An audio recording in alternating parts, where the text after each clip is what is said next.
Why not? Unveiling the play on words.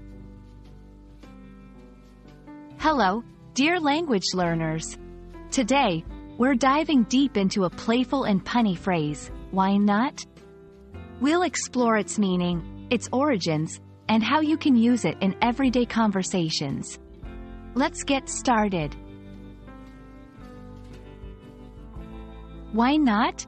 Is a play on words that involves two different phrases. 1. Why not? This is a common phrase used to suggest that there's no reason against doing something. 2. Wine. This is an alcoholic beverage made from fermented grapes. When combined, why not? Sounds similar to why not, but has a humorous twist by referencing the drink, wine. This phrase is often used in a light-hearted or playful context, especially when discussing whether or not to have a glass of wine. For example, if someone asks, "Should we open a bottle of wine tonight?" a fitting reply might be, "Why not?" It's a fun way of saying, "Sure, why not?" The beauty of the English language is that it's filled with these clever plays on words.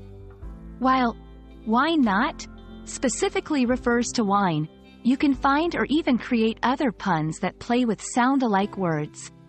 For instance, I think so, instead of I think so, playing with the word I need you, instead of I need you, referring to the kneading process in baking. Remember, the key is to ensure that the context makes the pun understandable and humorous. And there we have it. The next time you hear or read, why not, you'll understand the fun behind this phrase. The English language is packed with puns, and discovering them can be a delightful journey. We hope you enjoyed this explanation and will be on the lookout for more wordplays. Until next time, happy learning!